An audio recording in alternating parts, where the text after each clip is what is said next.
All right, so today we're diving into a case. It's fascinating and disturbing all at the same time. We're going to be looking into the life and crimes of William Lee Neal.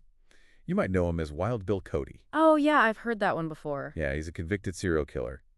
And we're going to be using his Wikipedia entry as the main source for this deep dive. Ah, Wikipedia. It's interesting using those as a source. It's a lot of different information and perspectives all kind of mixed together. Yeah, definitely. Like a crowdsourced criminal profile almost, right? Exactly. And I think one of the things that stands out right away with Neal is this stark contrast we see in his life. Early on, he's talking about joining the FBI, maybe even becoming a minister, but then he ends up committing these really brutal acts. It's Yeah, it's a head scratcher. It makes you wonder about those early aspirations. Were they even genuine, or was there always something darker underneath? right, right.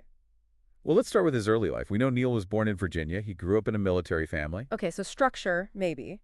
Yeah, and there were some pretty strong religious ties, too. His uncle was a minister, Hmm. and get this, even his name, William Lee, it comes from the family pastor. Wow. So you really get this picture of a stable environment, maybe even morally grounded? Yeah, for sure. And sources say his mother, he was a very loving figure in his life, someone he was close to until she passed away in 1995. Okay. But then there's this unsettling detail from the 1980s. Oh, Neal's sister claims that he was questioned by the FBI. the FBI. Yeah, about the abduction, rape, and murder of a young woman in New York. Whoa. Hold on. So before any of his known crimes, there's this possible connection to another violent case. Exactly. Hmm. Now, we got to be careful here. The details are really scarce, and Neal was never actually charged with anything. Right. But it makes you think about the impact that even being questioned about such a horrific crime could have, even if he wasn't involved. Like, psychologically, could it have had some kind of an effect? Yeah, for sure. I mean, think about it. Even if he was completely innocent, just being brought in, questioned about something that awful, it could desensitize someone to violence? Oh, absolutely. Or maybe even plant a seed for his later actions. Who knows? Yeah, it's a question worth exploring for sure. Definitely. So let's fast forward now to 1998 in Colorado. Okay. This is when things take a really, really dark turn. Neal goes on this terrifying crime spree. Crime spree. And we're not talking about some impulsive act here. This was premeditated. He bought rope, he bought duct tape, and he even bought a splitting maul. A splitting maul. What's that? Yeah, it's that heavy axe-like tool. Oh, wow. All beforehand. He bought all this stuff before. That's chilling. I mean, that level of preparation, that shows intent? He wasn't just snapping or anything. No, not at all. And the choice of a maul as the weapon, that's particularly brutal, don't you think? Oh, yeah. I mean, it suggests a level of rage, like he wanted to inflict pain, like beyond what's necessary to just kill. Exactly. And his victims, he targeted women he knew, and he would lure them in with these promises of money or business deals. Two of his victims were Rebecca Holberton and Candace Walters. They were murdered just days apart. And then after killing them, he would drain their bank accounts. This really disturbing mix of violence, intense violence, and this cold, calculated practicality. It's like he compartmentalized it somehow. Yeah. And then there's this one story from the spree that's particularly horrifying. There was a woman, we'll call her Suzanne. Her real name was never released to protect her privacy. Okay, Suzanne. Yeah. She was abducted by Neal.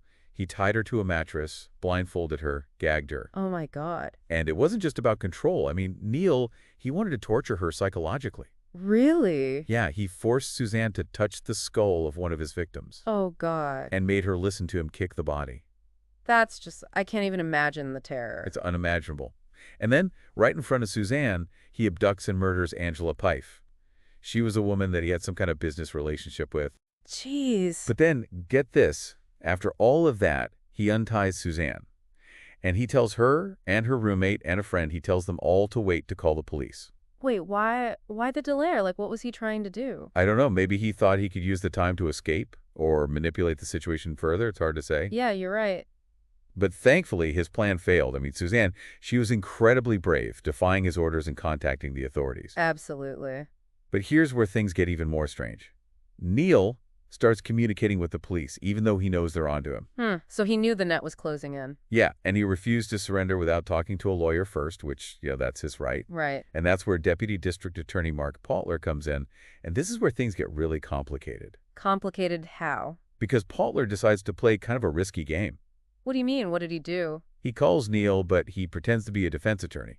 He posed as a lawyer. Wow, that's a controversial tactic, to say the least. Yeah. I mean, And he actually manages to get Neal to confess to the murders.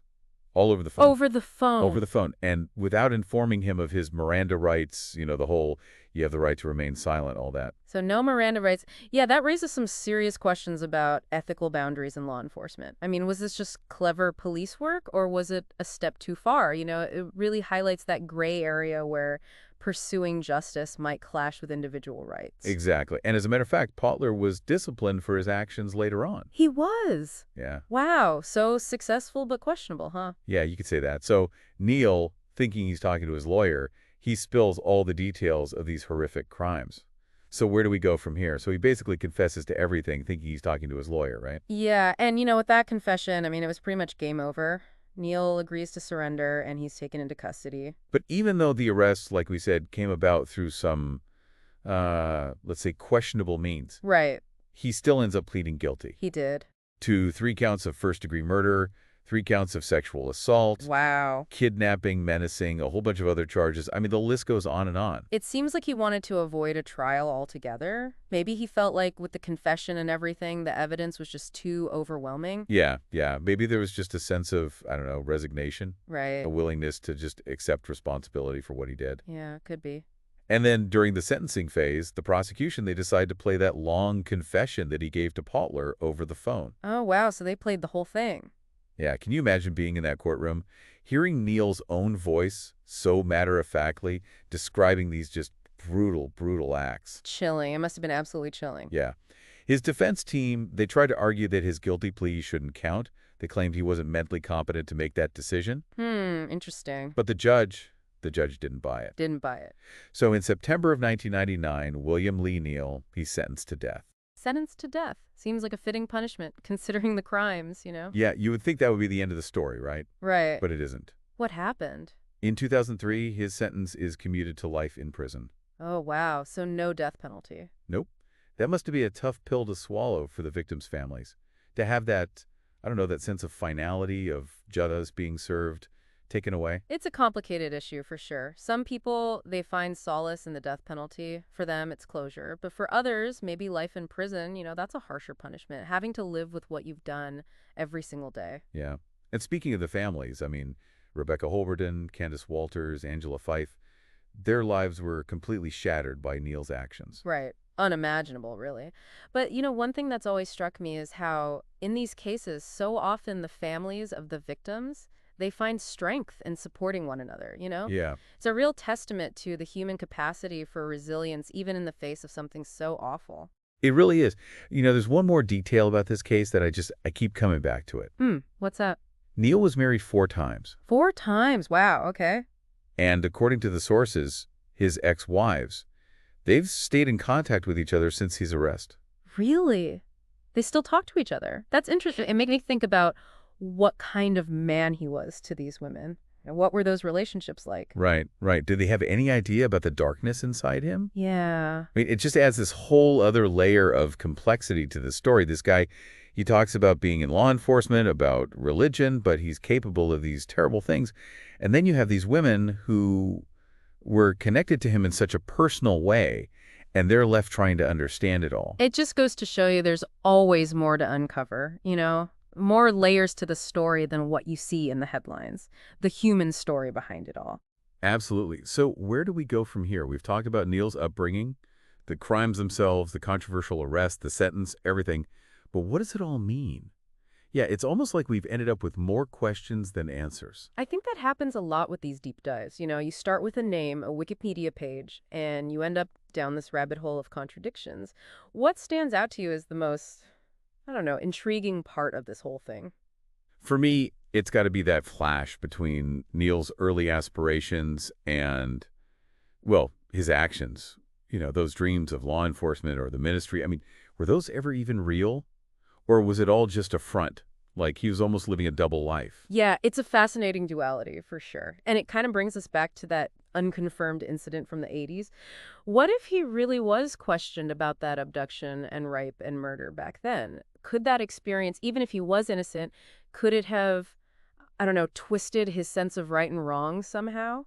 I mean, it's a disturbing thought, but, we can't rule it out. No, we can't. And then there's Potler's decision, posing as Neal's lawyer. I mean, was that justified? Right. Or did it cross the line? It definitely brings up that whole debate about means versus ends when it comes to catching a criminal. Yeah, because on one hand, I mean, Poplar's actions, they did lead to a confession. And ultimately, a serial killer ended up behind bars because of it. That's true.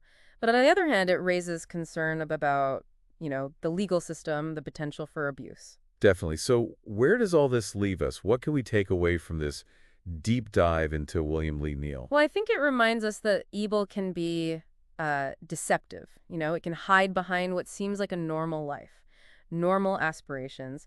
And it really challenges us to think about human nature, about the things that can lead someone down such a dark path. I think that's a great point. And for our listeners out there, this isn't just another true crime story. This is a chance to really think about some important questions. Like, how well do we really know the people in our lives? Right. Can we ever really understand the potential for darkness in someone else? And where do we draw the line, when it comes to seeking justice? How far is too far? Those are some really thought-provoking questions. And honestly, there might not be easy answers, but by exploring cases like this, I think we gain a better understanding of ourselves and the world. I agree. And as always, we encourage you to keep digging, keep learning, form your own conclusions. This is just the beginning. Until next time, keep diving deep.